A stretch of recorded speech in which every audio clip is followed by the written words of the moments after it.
I'm very happy again to introduce Neil Price, Professor of Archaeology at Aberdeen University, for the second of 3 messenger lectures. So you'll have one more chance to catch him tomorrow, and he'll actually be talking again on Friday on a different topic. I'll advertise that tomorrow. Back in 2007, when Aberdeen University was renovating itself, it had the brilliant idea of starting up a new archaeology program and endowing a chair in early medieval archaeology, and picked just the right person to fill that chair. As we'll see today in Neil's talk about life and afterlife, dealing with the dead in the Viking Age, there's both a lot of material culture and in Neil's hand also a lot of what happens between people's ears and not just in the materials they handle. Thank you, Oren. And once again, thank you all for coming. And I'd like to say what a very, very great pleasure it is to be here at Cornell. Before I say anything else, can you hear me all right? We've turned the volume up a little bit. Is that all right to hear? If you have a problem hearing what I say or I start to mumble or something, just put up a hand and I'll try to speak more clearly, okay? I'm going to dim the lights, so feel free to sleep. There you are. Well, yesterday I looked at the worlds within which the Vikings understood themselves to move, and also at the rather weird and wonderful beings that they believed shared those worlds with them. And as Oren said, what I want to do today is to move very firmly into the world of the living, though I want to do that by looking at how the living dealt with the dead. And for archaeologists, you know I'm an archaeologist, the evidence of funerals, of mortuary ritual, is one of the best ways of accessing those ancient views of the world that I'm interested in. Ideas about mortality, about the nature of life and death. Because each excavated grave has the potential to preserve the material remains of those beliefs. And for the Viking Age, we have a really marvellous potential to do that. You might remember, those of you who were here yesterday, throughout my talk then, I emphasised how I was going to be focusing on stories and the importance of stories and storytelling in the Viking mind. This is a theme I'm going to maintain through all the lectures, and today's no exception. And I want to start today's talk also with a story. But unlike the mythological tales that I was talking about yesterday, this one has a very different basis. It's a story that comes purely from archaeology, from things that we actually dug up from the Viking Age itself. So it's very securely dated. We can go back to it. We can look at all the bits and pieces and put it together many times. And it concerns something remarkable that happened over 1,000 years ago on the banks of a Norwegian fjord. We're going to this place down here, near the entrance to the Oslo fjord in southern Norway. Here's Oslo, the capital. Here's the site we're going to be looking at, and it's called Kaupang. It just means market, so it tells you what it's for. Here's what it looks like today on the little Viksfjord, an inlet at the mouth of the Oslo fjord. As you can see, gently sloping soils, reaching up to low woodland behind. This is what it looks like today, but in the Viking Age, the water level was a bit higher, which meant that the water was deeper. You could get deeper draft ships in there, which makes it ideal for a trading community. So this is a little market where ships were coming from all over the Baltic and further afield. And it would have looked something like that. So you have rows of little booths and shops and warehouses along the water's edge with jetties going out into the water. And if you go down to the water's edge, you'd have seen something like this, a rather bustling trading community. But this isn't what I'm going to look at. I'm going to take us just outside the edge of this picture to look at the cemeteries that surrounded Kaupang. Obviously, like any settlement, people died occasionally, and they buried their dead in burial mounds around the edges of the settlement and on the islands around it. Now, I'm going to be looking at one grave in particular, or rather several graves, and it calls into question, you'll understand what I mean in a second, what a grave actually is. For us, it's a rather simple concept. A grave is where you bury someone who's died. But when we look at the little story I'm going to tell now, I think you'll see why the concept of the grave itself is much more difficult to define at the time of the Vikings. This one begins rather simply in the late 9th century. This is the late 800s. We have a man buried very simply on his side in a grave with a few of his possessions. He's dressed in his clothes. He has a blanket drawn up over his legs as if he's asleep, and that's about it. Not terribly spectacular. It has its own intrinsic interest, but in a wider sense, not very remarkable. What's really fascinating is what happens next, about 50 years later, when a 27-foot boat is buried exactly on top of him, which means, apart from anything else, they've remembered where his grave is. The keel of the boat is exactly aligned with his body. And inside this boat are 4 people and several animals. So let's look at that a little bit more closely. If we go first to the prow of the boat, there's a man and a woman buried, as you can see, head to head, like this. They've got pillows, they're laid out on blankets, they're very well dressed, and the woman, bundled at her hip, has an infant, a baby, and the woman's hand is resting on the child's head. They have all sorts of objects around them, different household items. I don't want to say too clearly that such and such an object belongs to the man or belongs to the woman, because we don't know. They're laid around them in the boat. If you look at the man up here, he's surrounded by weapons. He has a sword, there's some spears, axes, and 3 shields. And also things laid around on those objects. So on this shield, laid flat, you've got a series of nested bowls. You probably can't see the detail here, but on the scabbard of his sword are a number of spindle whorls that you use for spinning thread. They've been placed very carefully along the line of his sword. So everything you see here is very deliberate. Nothing about this is random. They haven't just thrown a lot of stuff into a boat.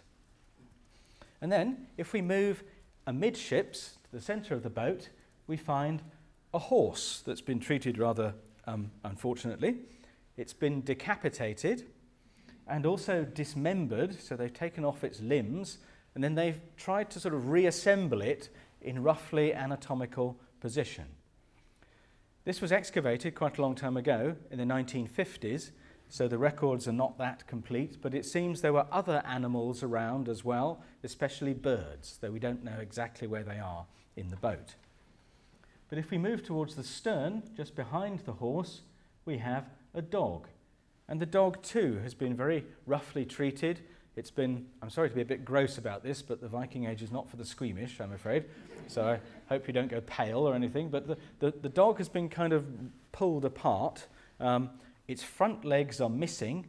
Its back legs have been sort of moved out of their original position. And then if we go a little bit further back, right into the stern, we find a second woman who is sitting up in the stern of the boat, and from the position she seems to have the steering oar of the boat in her hands. She's dressed in a very unusual costume made of leather. This is very unusual in the Viking Age, with quite wealthy jewellery, things like that. As you can see, she has a shield propped up behind her. On the deck next to her, you might just be able to see here, is an iron staff under a rock. And I'll talk a little bit about those staffs tomorrow, but just for now I can say this is a type of object that's often been associated with a Viking Age sorceress. So it implies that she's some kind of a witch, perhaps. And then on her lap is a big bowl, and in it is the head of that dog that was down here. Well, you might reasonably ask this.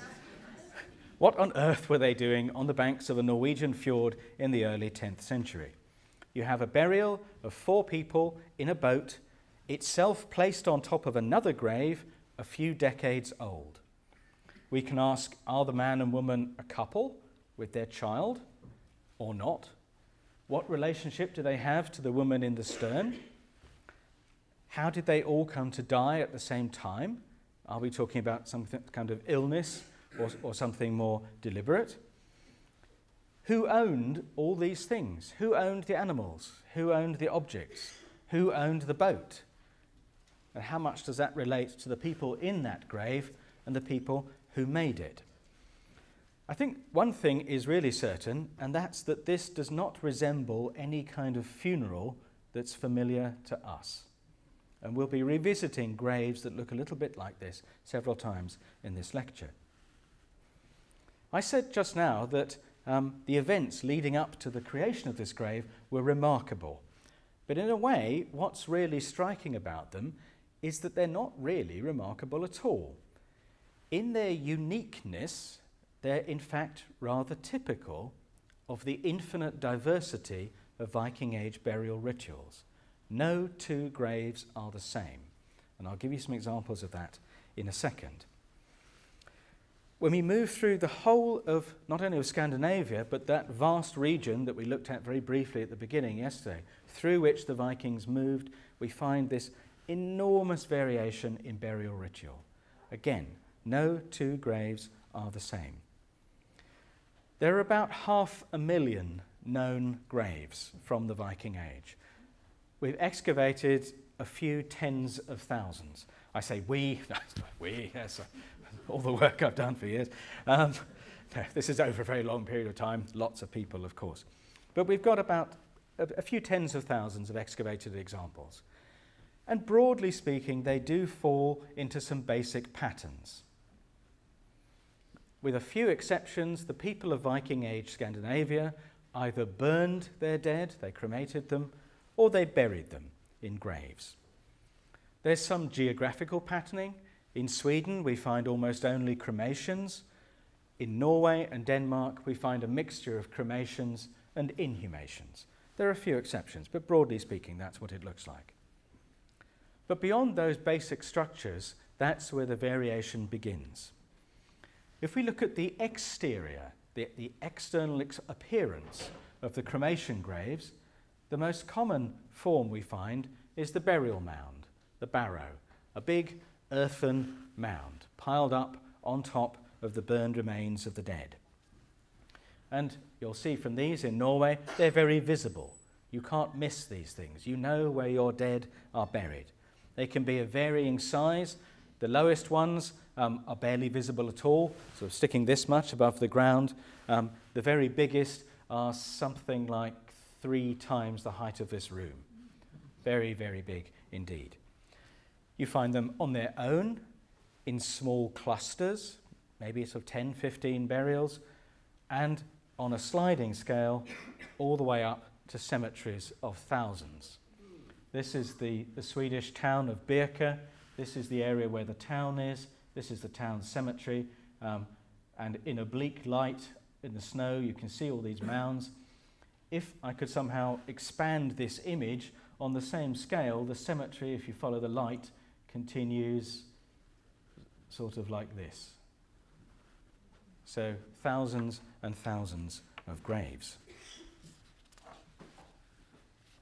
And these burials can be marked by stone settings with raised stones in circles around the edges of the grave, or on top of them, or on the sides, in pretty much any pattern you can think of to make with raised stones.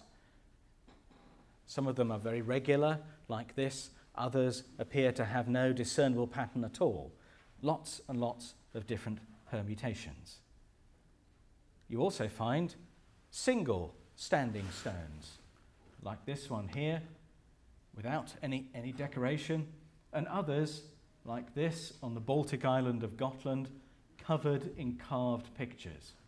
You can see how elaborate this burial monument is. To give you an idea of its scale, if I stood next to it, I come up to about there. So these are very spectacular pieces. If we look at the inhumations, where they bury the body of the dead, again, an immense variation. All sorts of different kinds of graves full of objects buried with the dead.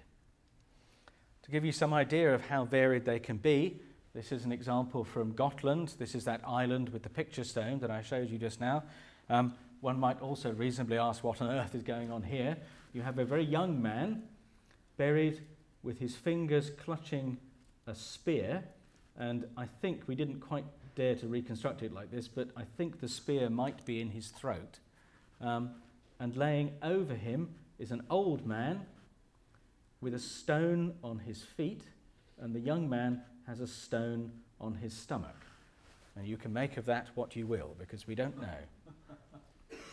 I won't leave this on the screen very long. This is a particularly unpleasant one from Birka. A woman buried with very, very rich clothing. This is not a poor person at all. As you can see, her head has been removed, so has her lower jaw, and instead of her lower jaw, we have the lower jaw of a pig up here. And you can speculate what that might mean as well. Here we have a chap from Denmark who's been buried face down with lots of rocks on top of him. And if you think this seems rather disrespectful, this is perhaps treating someone who's been bad or whatever, we also find grave goods, objects buried with the dead, even in graves like these. Some of them can be very complicated. This double grave from Jerdrup in Denmark, you have a woman here with lots of very large rocks on top of her. Next to her is a spear. She has a knife and various other kinds of things. And then on the other side of the grave, you have a man rather squashed up to get him in the grave with very simple clothing. Very strange gestures. Both of them have one hand behind them on their buttocks and the other hand between their legs. Whether this means anything, we don't know. But again, these are very, very deliberate graves. You can see that nothing that I've shown you is random. Okay? There must be meaning behind all of this.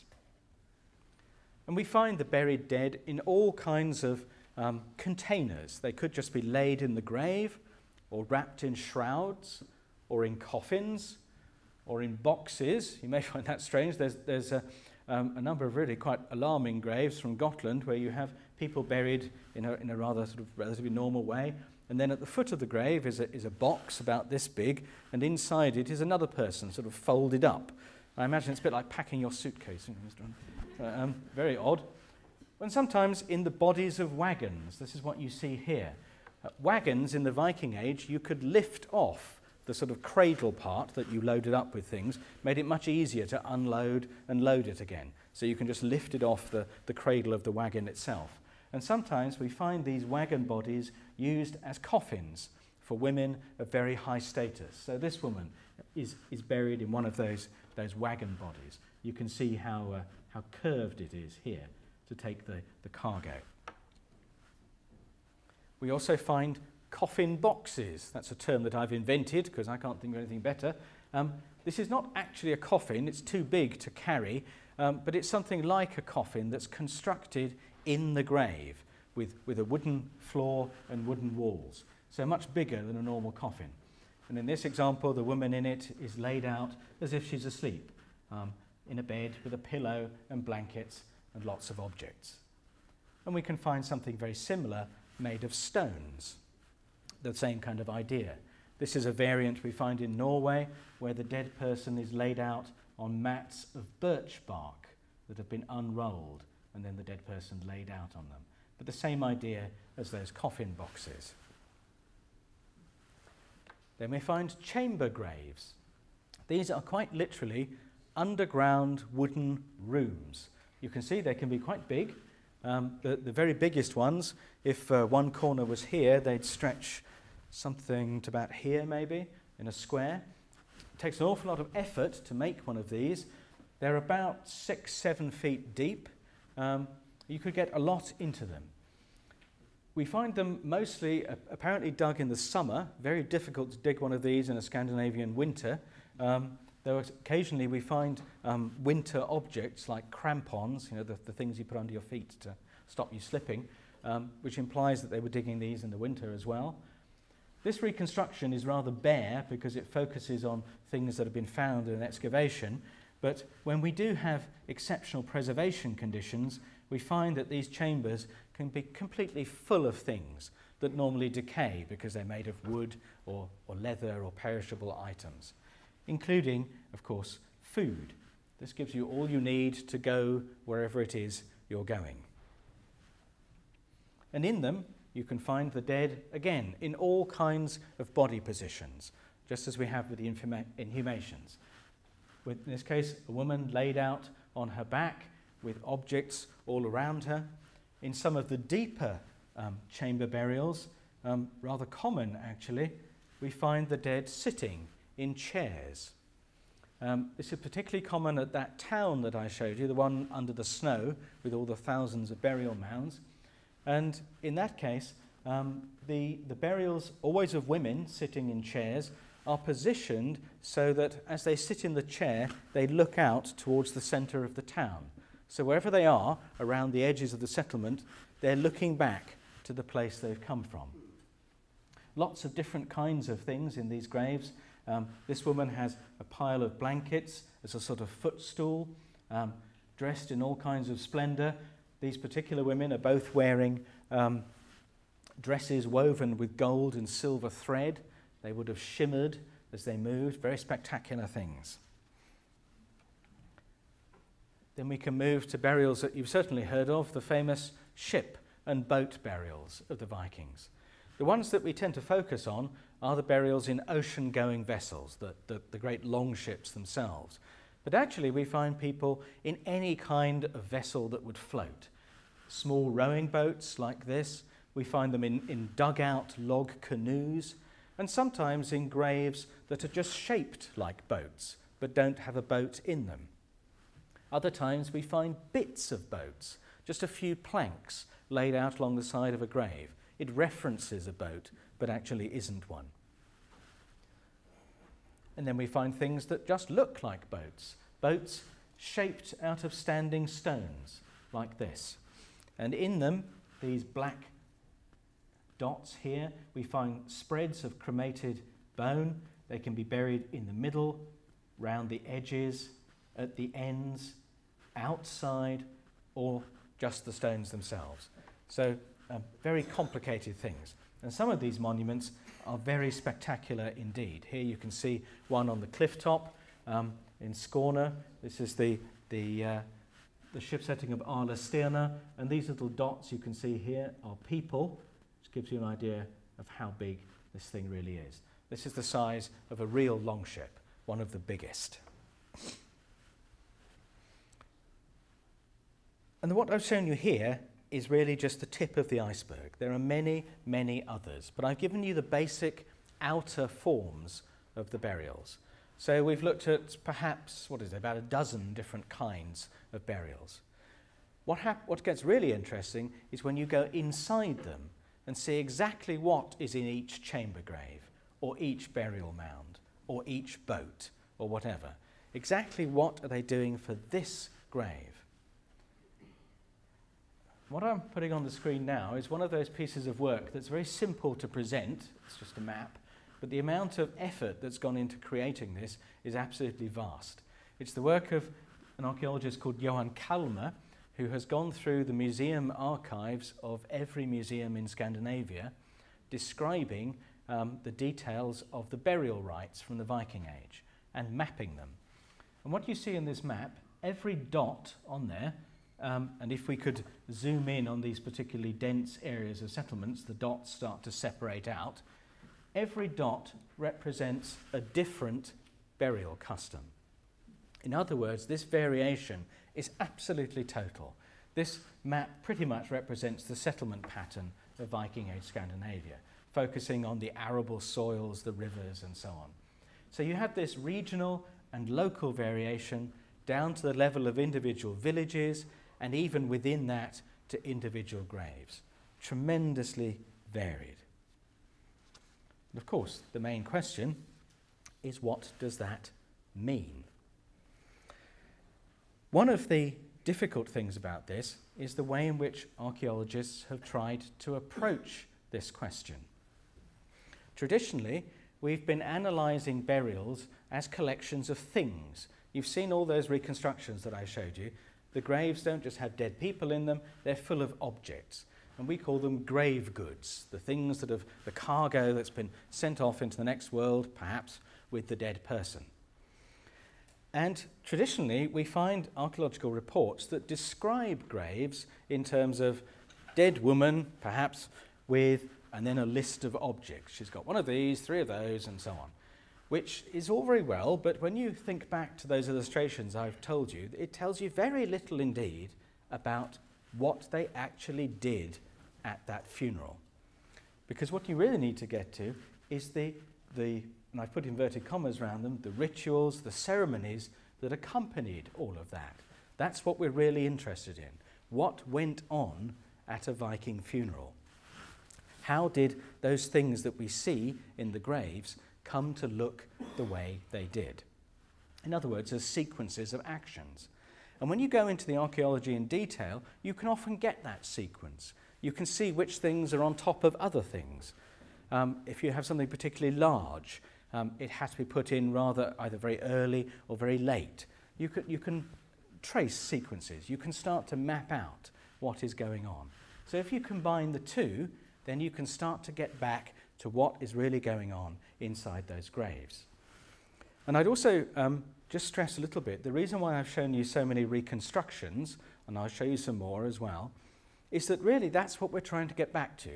We're not trying to look at archaeological drawings and technical sketches of where things are in the graves and photographs of excavations. We're trying to get back to what was there originally.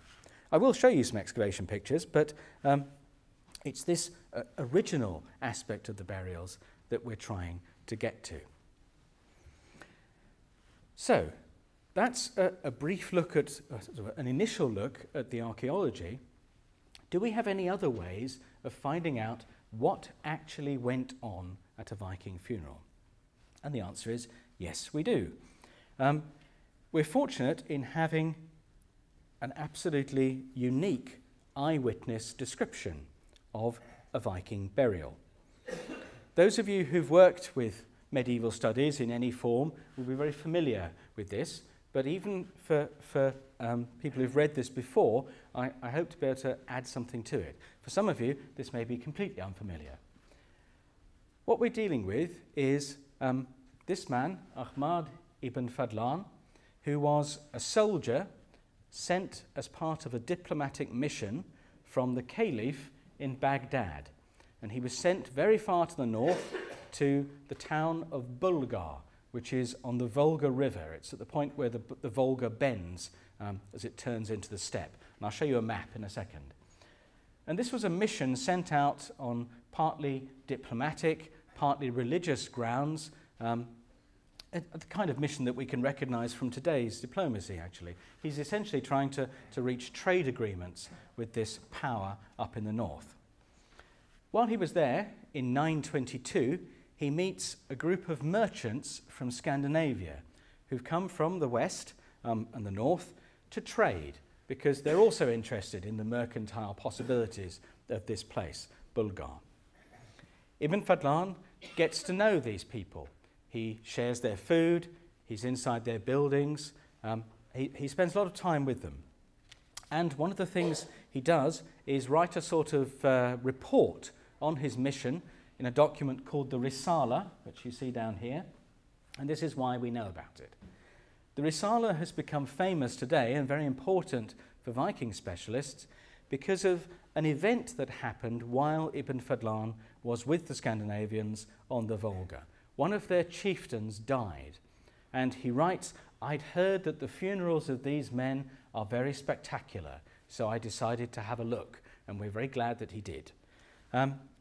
It's not just any funeral, it's, as I said, a funeral of one of their leading men, and it involves the burning of his body in a longship. So a really spectacular event. This just sets the scene a little bit. This is where we're talking about, at Bulgar, in the heart of the steppe. You see where we are. Here's Scandinavia. Here's the Mediterranean. So Ibn Fadlan has journeyed to the north through the empire of the Khazars to here, and the Scandinavians have come down the river systems along the Volga there. Ibn Fadlan's account of this ship burial is very long. I can't possibly give it to you in enormous detail, but I can draw out some of its key points. As I do that, I'm going to show you some images from archaeology, not the archaeology of this place, but the archaeology of other places in the Viking world, that is an exact match for what he's describing. Sometimes the things that we find in the excavated graves are so close to what Ibn Fadlan is describing, they could be the same thing. It really makes the hair rise on the back of your neck when you read this thing and you see through his eyes. The first thing that happens is that this burial is so complicated, it's so difficult to put together, it takes such a long time to do all the things that they need to do, that they have to find something to do with the dead man while they get on with the funeral. So they have to start by giving him a temporary burial. And we've even found these in the archaeology. This is a site from northern Iceland called Litlunupar. Here is, this is after the excavation has removed all the objects. Here is a place where a boat has been, and next to it is a temporary grave that seems to have had some kind of post-construction over it. And we can see from the stratigraphy, this is the sequence of the layers inside the grave, that this was occupied for a very short space of time. Then the person in it was exhumed, and you can match some of the objects and things, and was transferred into that one. Exactly what Ibn Fadlan describes. But even this temporary burial is not just a hole in the ground. The dead man is put into it, in Ibn Fadlan's account, with three things. He's put in with food, alcohol, and a musical instrument, which sounds very much like something to pass the time with while he's waiting for the burial. It implies that he's in the grave, active in some way. And he's buried in the clothes, the temporary burial, in the clothes that he died in. And what follows then are 10 days of preparations. This is a 10-day funeral. And I think we should see it that way. It's not 10 days of getting it ready for the big day. I think the funeral itself is that process, and perhaps going on after it as well. One of the things I should say about Ibn Fadlan's account is that it's in Arabic, and there are very, very few Viking specialists, certainly including me, who can read Arabic.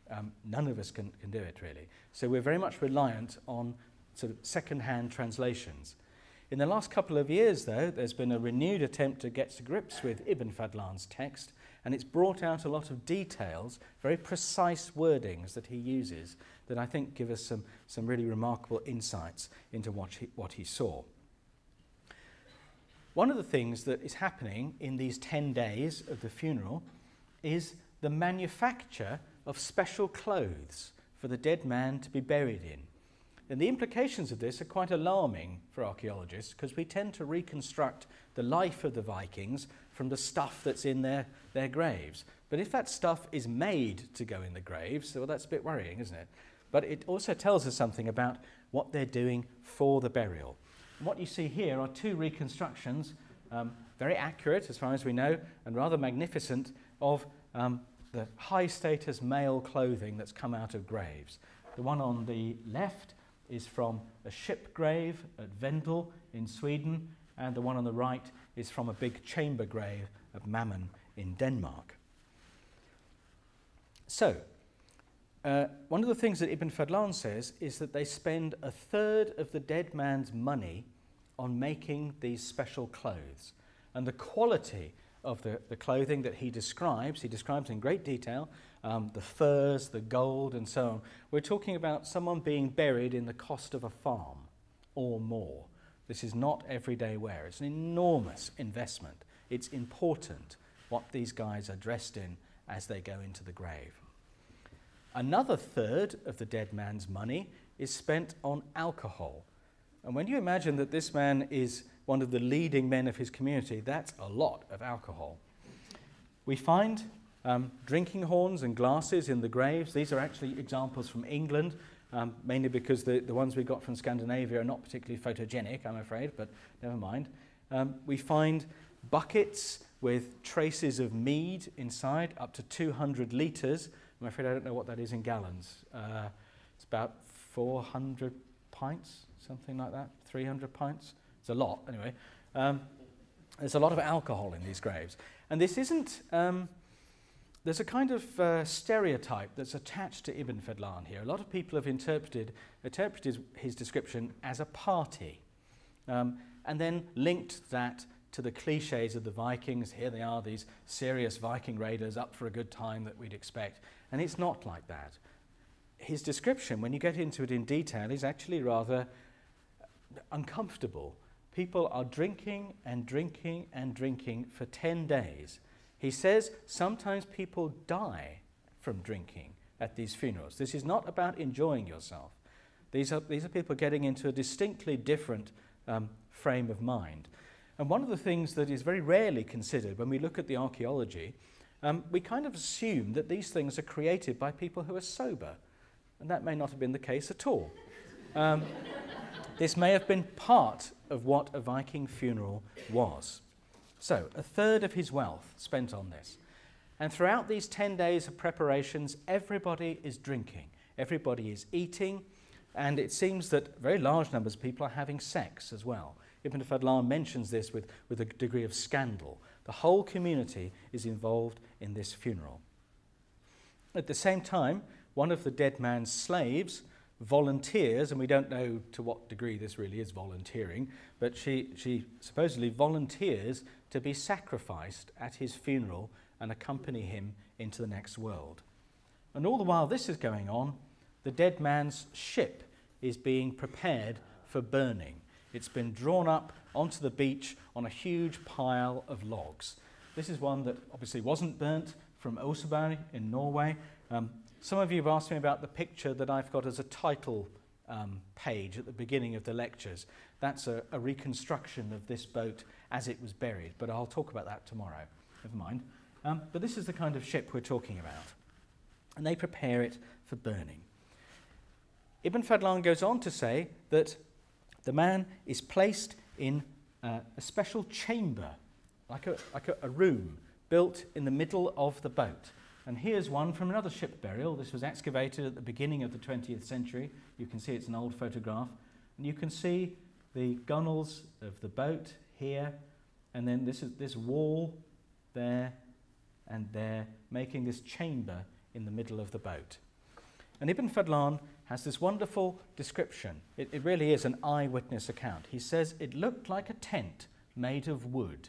And this is that same grave chamber reconstructed, and it's exactly what it looks like.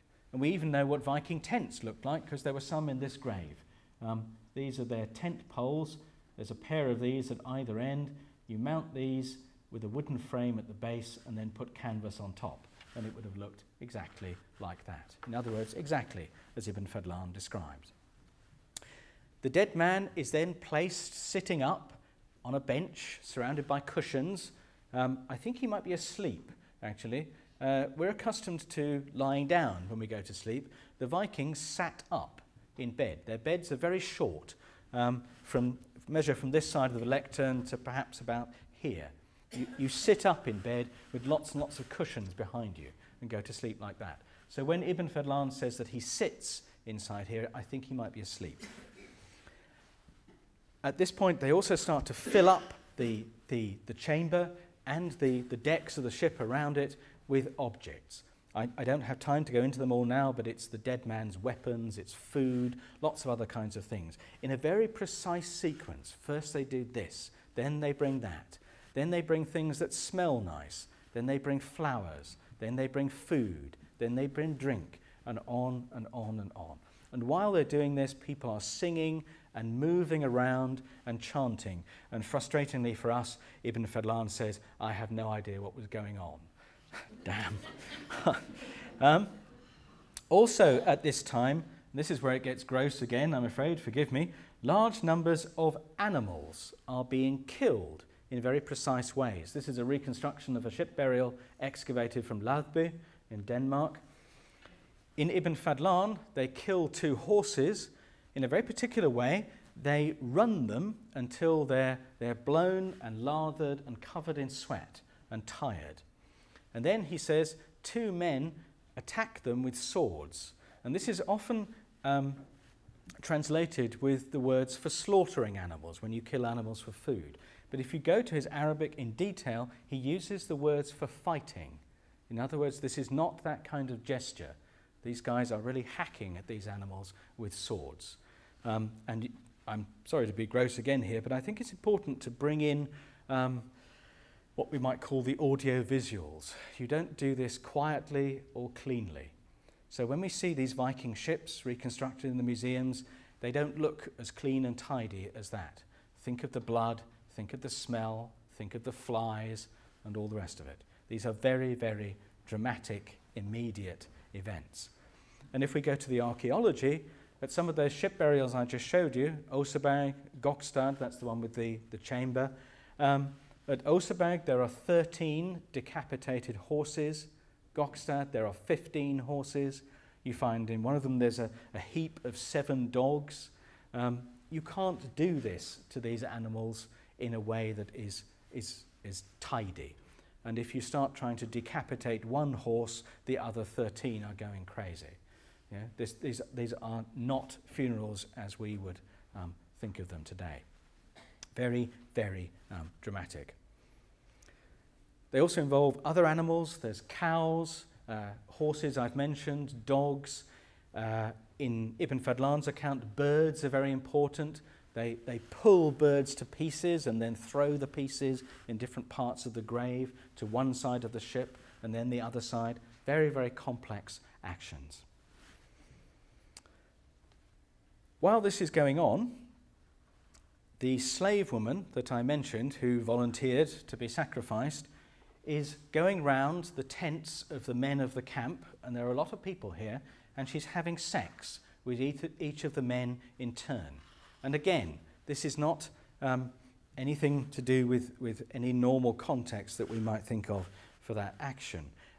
After each of these acts, the man in the tent shouts out so everybody can hear, "Tell your master I only do this out of duty." And this is going on all the while they're killing the animals, filling up the boat, and so on. This slave woman then performs a very complicated series of rituals. She's lifted up on the hands of the men to look over a structure that's been erected in the open air. He says it looks like a door. And she looks over the top of it into some kind of unspecified other place.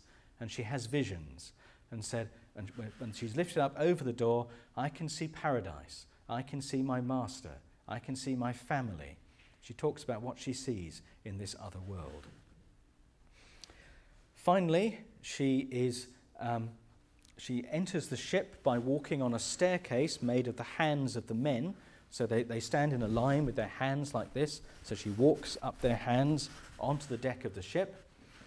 There, the dead man's closest male relatives, 6 men, first rape and then strangle her at the same time as a woman who's been directing all of these proceedings, a kind of funeral director, stabs the slave to death.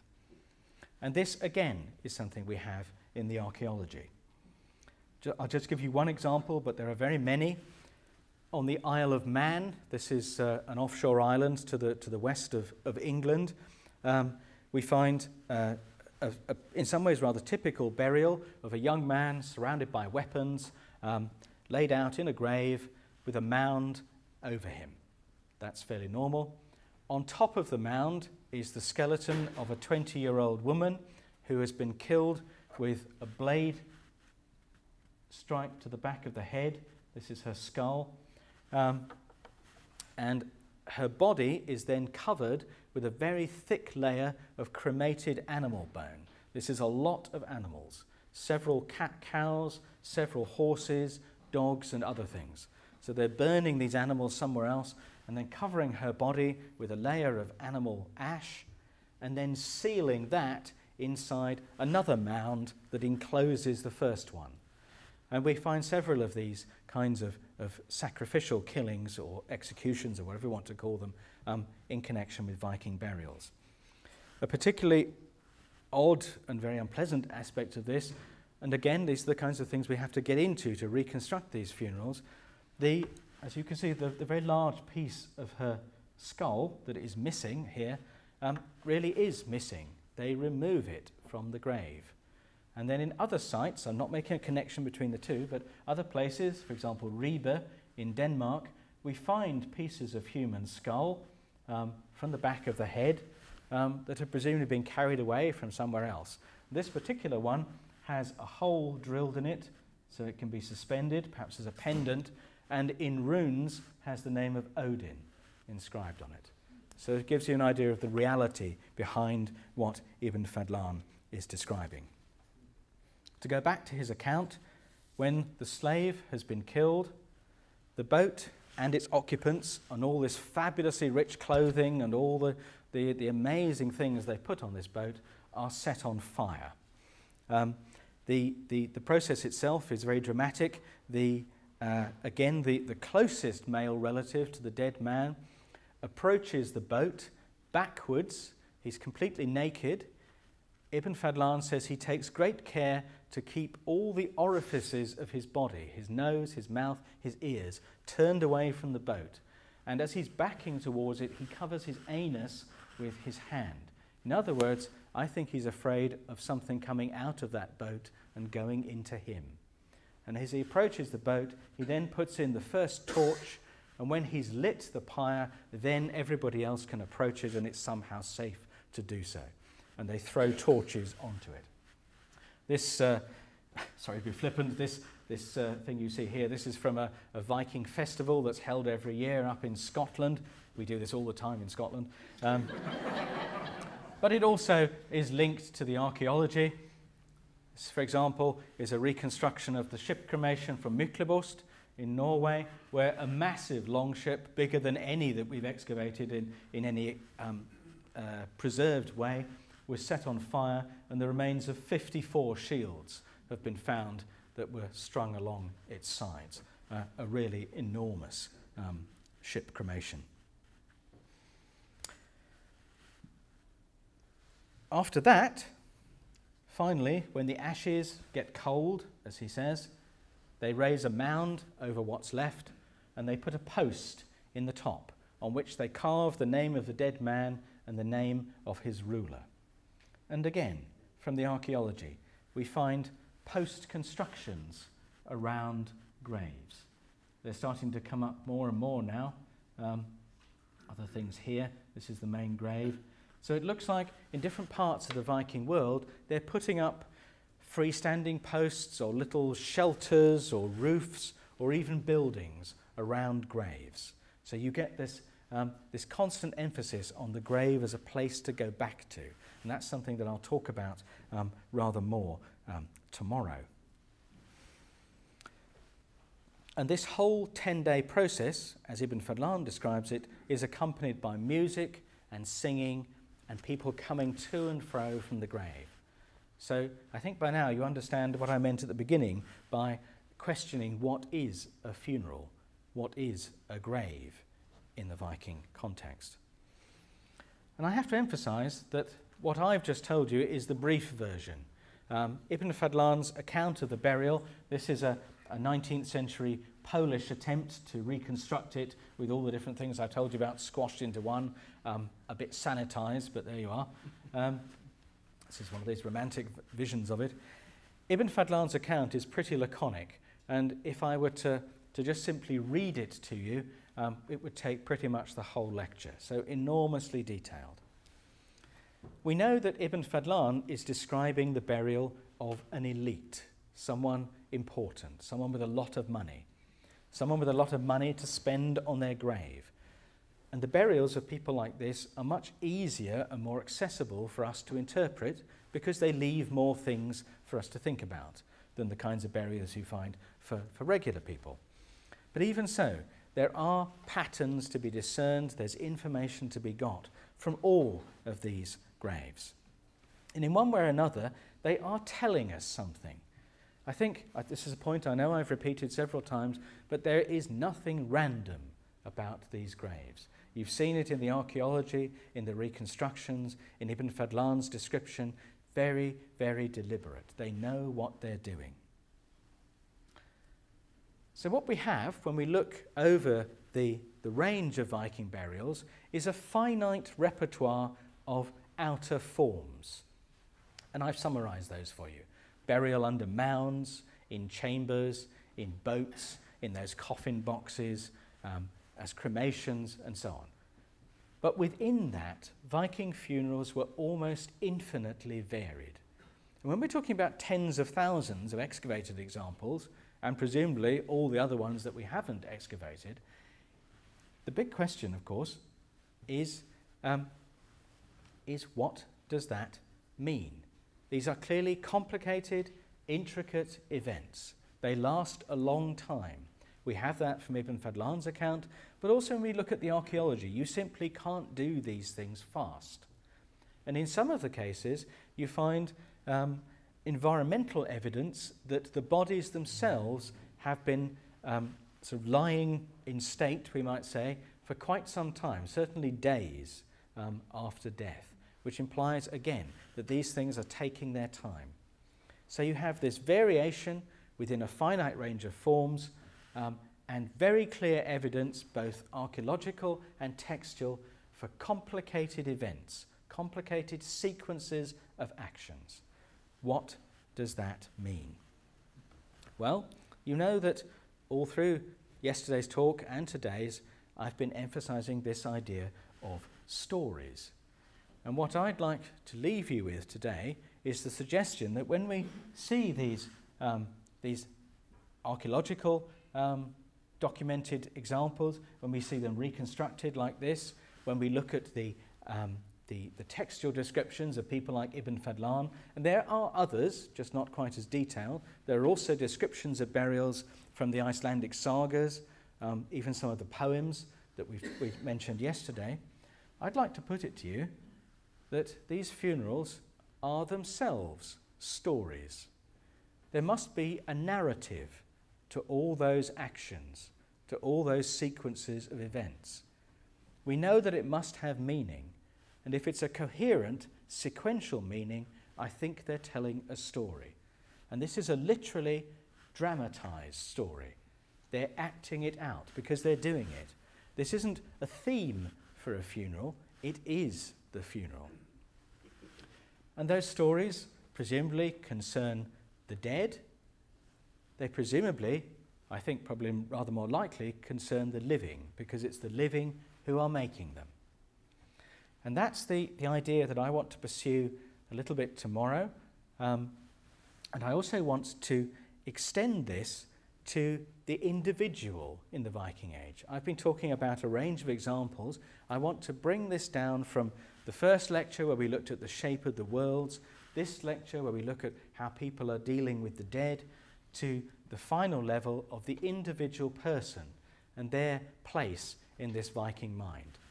Again, pursuing this idea of stories and seeing how that plays out, firstly in burials, then back into the settlements, and finally down to the individual person in the Viking Age. And I hope you can join me then. Thank you. You asked about the explanation of the example with the four people and so on. I will talk a little bit, not specifically about that grave, though I might mention the cemetery again tomorrow.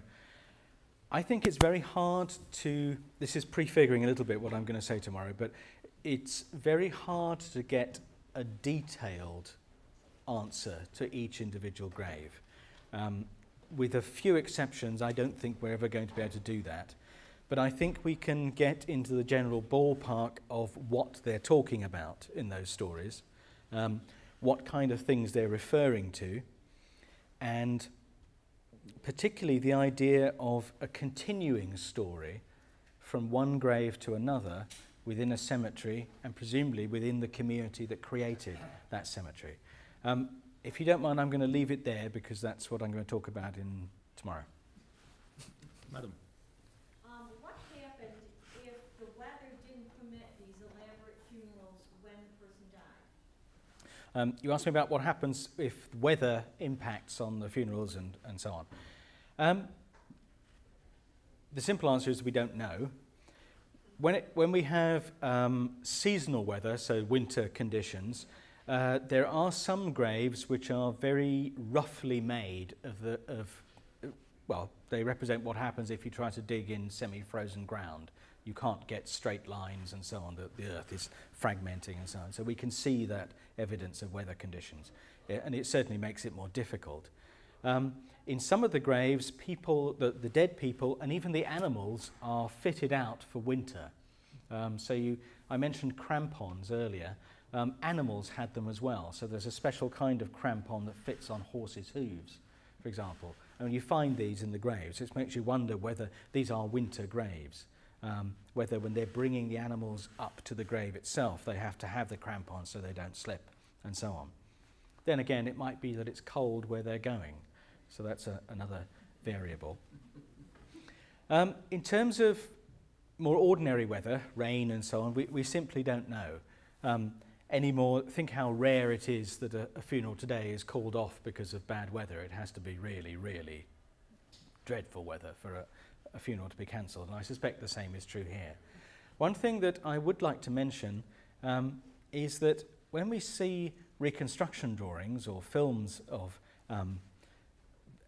ancient societies, like this one, they're almost always in daylight. And some of the eyewitness descriptions we have of Viking funerals, they're not all from Ibn Fadlan, there are other ones, particularly the ones left to us by the Byzantine Greeks, emphasize that their funerals are conducted at night by the light of the moon. So again, think about some of these things happening at night. And when you add in things like fire and the effects of fire, or moonlight, especially when there's no street lighting and so on, things look different in those kinds of environments. So think about all these objects and how they appear in different light conditions. That can also be part of this theatricality of those graves. You asked about the prevalence of sawn timber in these graves and the different reconstructions that I've shown, and the implications that that has for the technology to do it, the tools, and so on, and also the resources. The first thing is that this is a tremendously timber-rich society. Their buildings are made of timber, obviously boats. It's an intensely maritime culture. We know that they are managing woodland. They're keeping it tended. They're ensuring a steady supply of wood and its seasoning and so on. When you have the very detailed investigation of ship's timbers, for example, using dendrochronology, this is where you use tree rings to date them, you can sometimes get a very clear sequence of how old the wood is using, what age of wood they're using when they're building these things. So you can see how they're managing their timber resources. The access to wood to build things like this is not particularly surprising. We know that they have stores of it. As you get on in the Viking Age, and also depends where you are, particularly out in the North Atlantic, timber supplies are much more difficult. And when you look at, say, Icelandic burials, there's very little timber, which makes those post-hole constructions that I showed you all the more remarkable, because that kind of wood is very, very precious indeed. Burials like this one that's taking place in Scandinavia, Scandinavia today is covered in woodland, and the same was true, even more so in the Viking Age. There's plenty of wood to be had. When it comes to the tools to do it, they had very, very sophisticated woodworking tools. We found them in the graves. They're clearly prestigious items. We also find them in, there's at least 2 chests of woodworking tools that have been buried and locked, dropped into bogs and things like that. So we certainly know they're capable of doing this in a way that we find quite hard to match, actually, when they're making replicas of Viking ships today.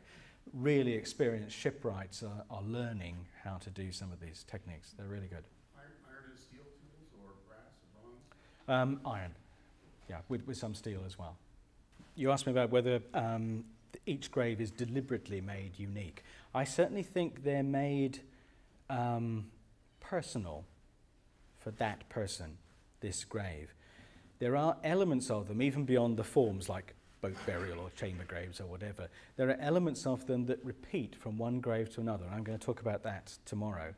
I think there is this very conscious deliberation. They're trying to make them different from another grave, but in a way that also connects to them. And I'll say a bit more about that tomorrow if you'll let me do that then. Yeah. You asked me about what the Vikings thought about being dead, what happened to them, whether they were going to the gods or whatever.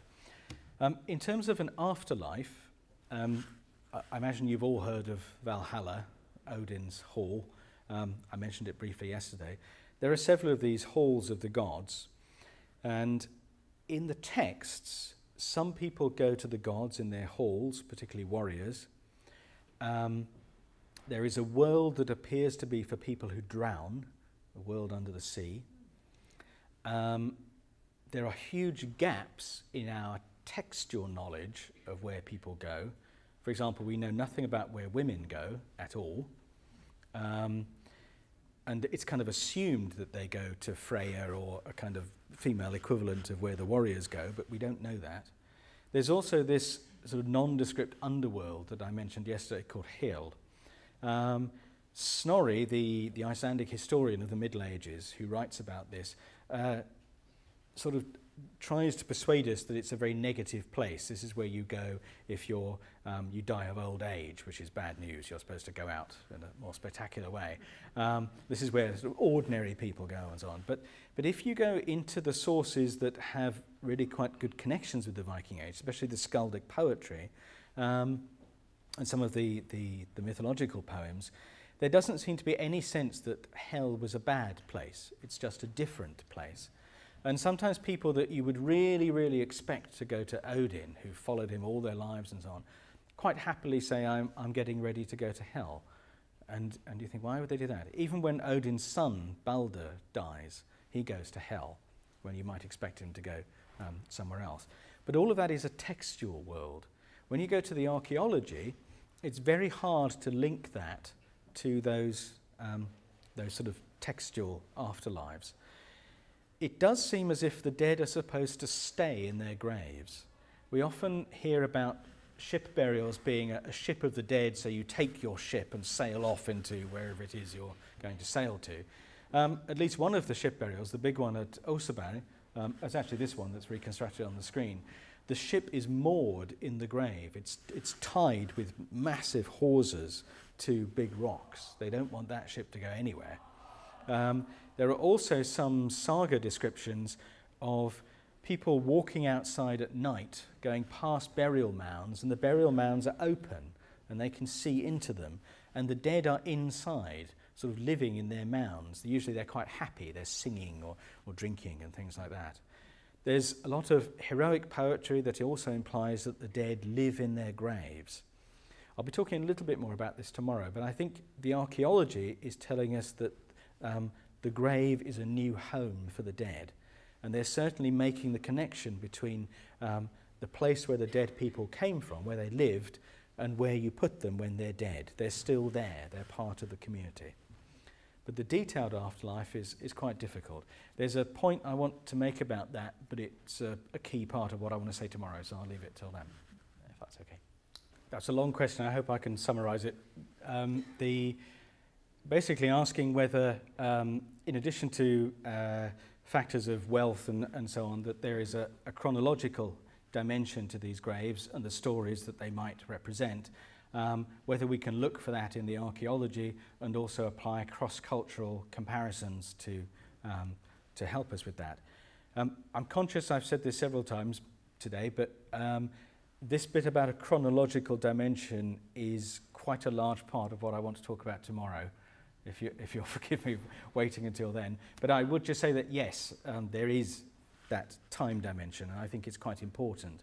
I think the stories develop over time, and they refer to each other.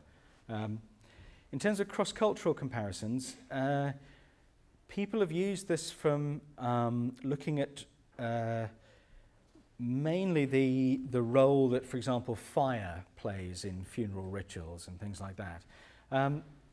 They can be useful up to a point. I think certainly within the Germanic world, looking at Anglo-Saxon England, what's now northern Germany, these are cultures that are really quite similar to those of the Scandinavians. You can look in their burials and find quite similar kinds of things. This idea of stories in graves is starting to come out more and more in Anglo-Saxon. This is English material. So I think within that context it's quite useful. It gets harder and harder the further culturally you go away from the material you're looking at. So I think in terms of the detail of those stories, it's not so useful with that. You asked me about the contrast between people happily singing in their graves and some of the archaeological examples where people are face down with rocks on them and things like that.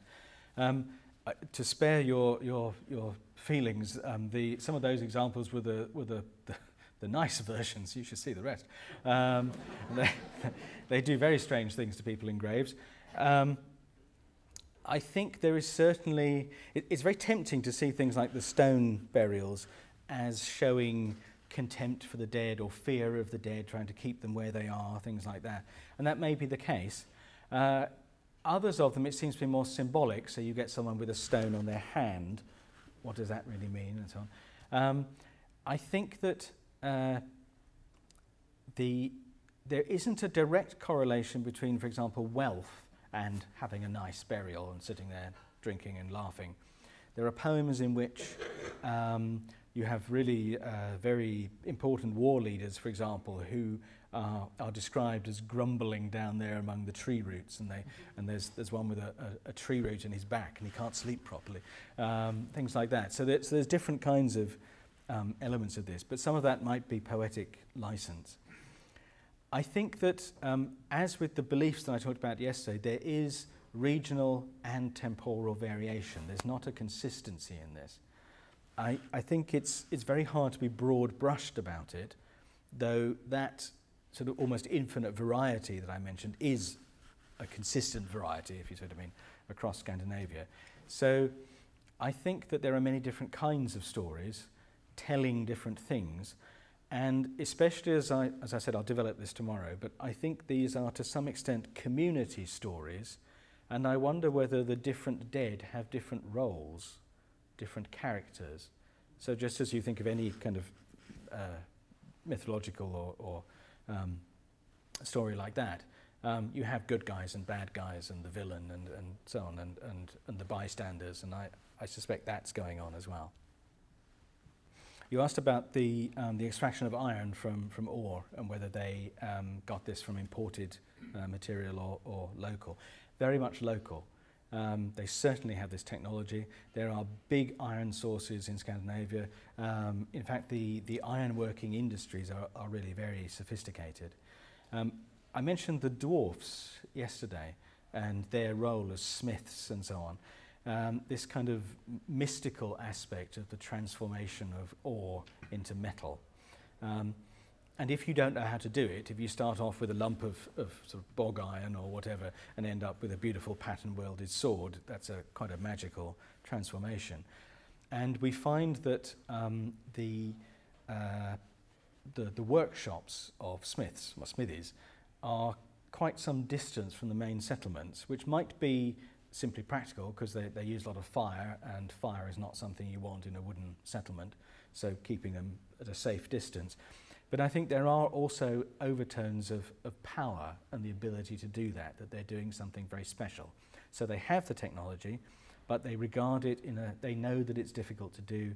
It's not a general skill.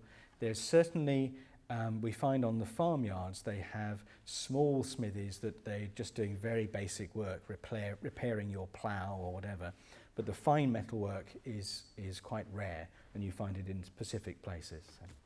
You asked me about the woman, the funeral director in Ibn Fadlan, and what we can say about that role in other funerals. His description is the only one that mentions someone directing what's going on, but he is very clear indeed that everything is under her control, and her two daughters.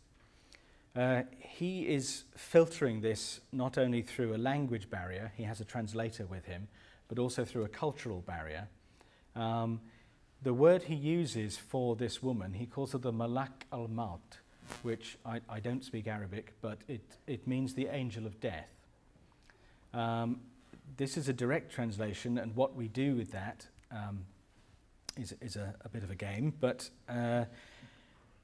one of the suggestions, and here I'm getting further and further away from my personal competence, but one of the suggestions is that the angel of death in Arabic law has a very this particular angel has a function of choosing the dead and making sure they go where they're supposed to go. And that sounds very similar to a Valkyrie. There's also, this is getting a bit of a distance, but I think it's relevant. In the early 11th century, in 1014, there is a document written by an archbishop in England of Scandinavian descent, his Archbishop Wulfstan, in which he writes a sermon to be distributed throughout England and read in all the pulpits because he's concerned about the general decay of the moral fibre of the English. And as part of this sermon, he lists all the things that they're doing wrong and thereby sort of straying from the path. And in that list is having to do with, in Old English, Valkyries. And the idea that Valkyries are people, as well as these mythological beings, might have some currency to it. So there may be, I think, in the Viking Age, a kind of real function of someone who does something with the dead, a kind of funeral director. It's certainly clear in Ibn Fadlan that this is a family business. Her daughters are involved, as I said. There are also many other accounts of women presiding over various kinds of rituals, offerings to the elves, offerings to all kinds of other beings. There's sacrificial rituals, sexual rituals, lots of different kinds of things, all in the province of women. And I'll talk a little bit more about that tomorrow, because magic and sorcery is also very much a female activity. So the idea that women control access to this stuff, whatever it really is, I think is very strong, even though the individual details, for example in Ibn Fadlan, are a little bit sketchy. One more thing I would add on that, sorry I know this is a long answer, but the role of the slave woman who is killed seems also to be very important, because a lot of the rituals are done by her. She kills the birds, for example, and we find this killing of birds at the beginning of a funeral quite a lot in these descriptions. So it could be that they somehow open the path or the door or whatever. And that too seems to be in the hands of women. So I think, yes, the funerals are directed. I think it's almost something you can presuppose, actually, because they're so complicated. I get very, I won't name any names here, but I get very frustrated when some Viking archaeologists write all this off as local tradition or family custom. For example, in one of the ship burials, this one actually, at Osebay, there is a bed on the foredeck in which somebody has taken the severed head of a very, very large ox and tucked it up neatly in the blankets. And I can't possibly see this as local custom. You know, do you know what he would have liked? Why don't we do that? You know, it just doesn't really work. So I think somebody has to be directing it. Whether it's always women, we don't know, but there is certainly a theme in this.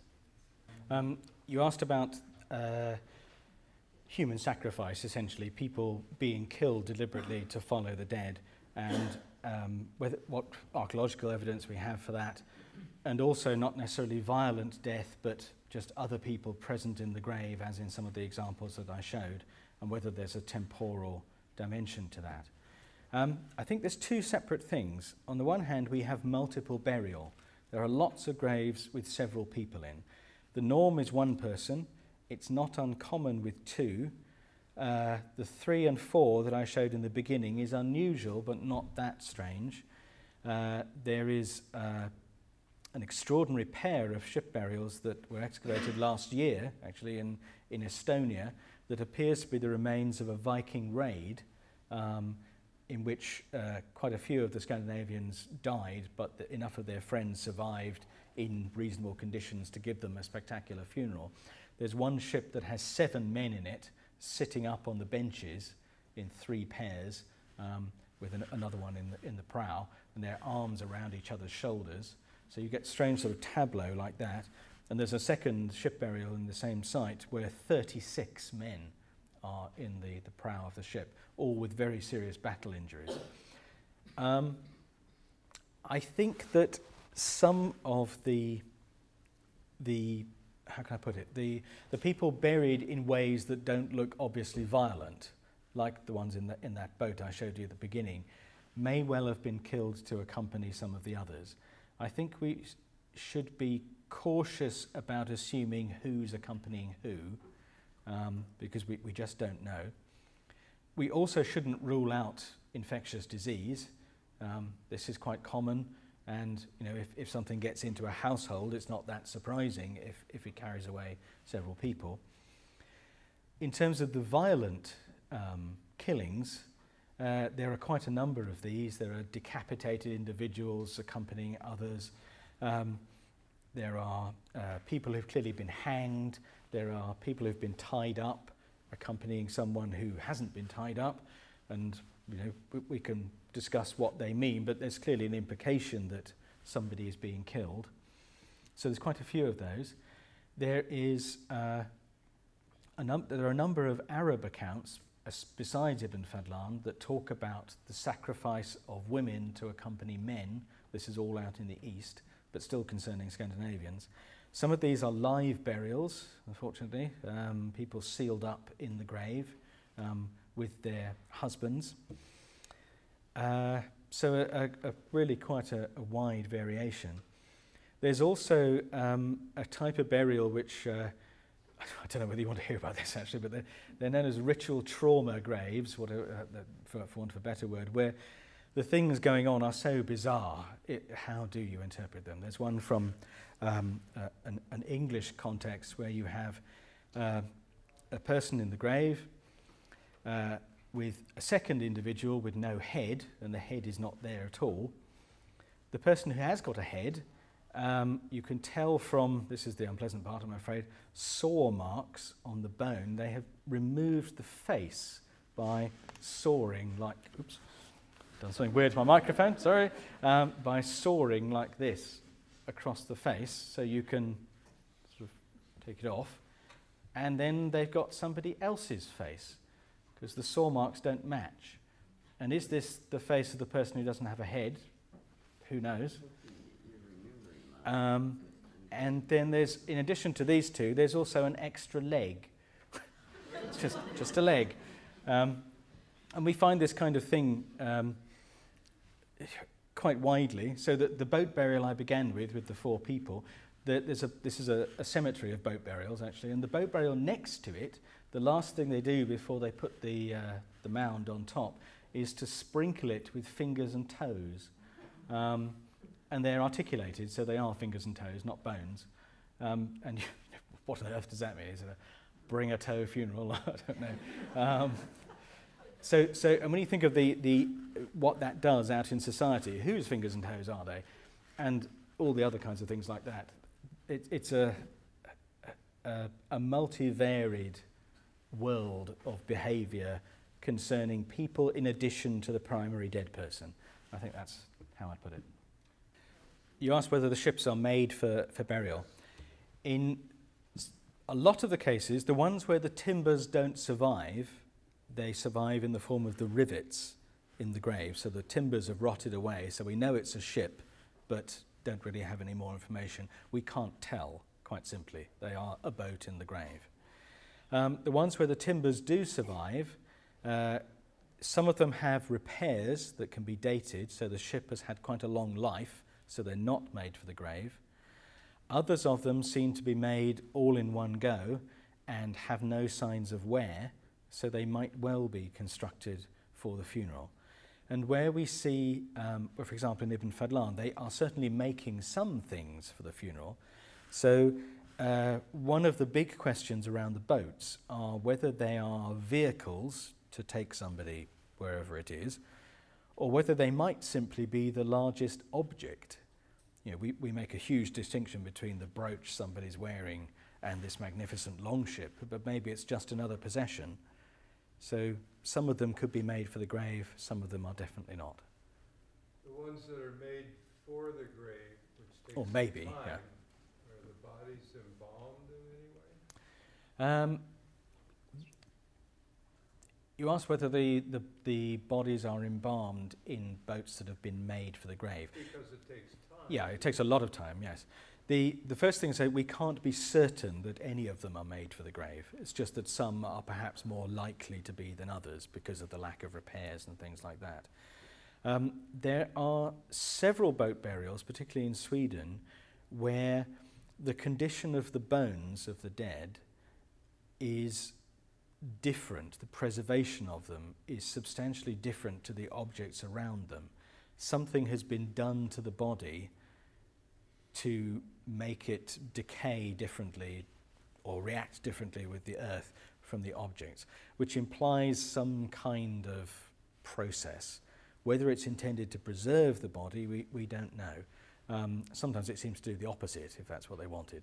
But certainly they are treated in particular ways, yes. Please join me in thanking our speaker. Thank you.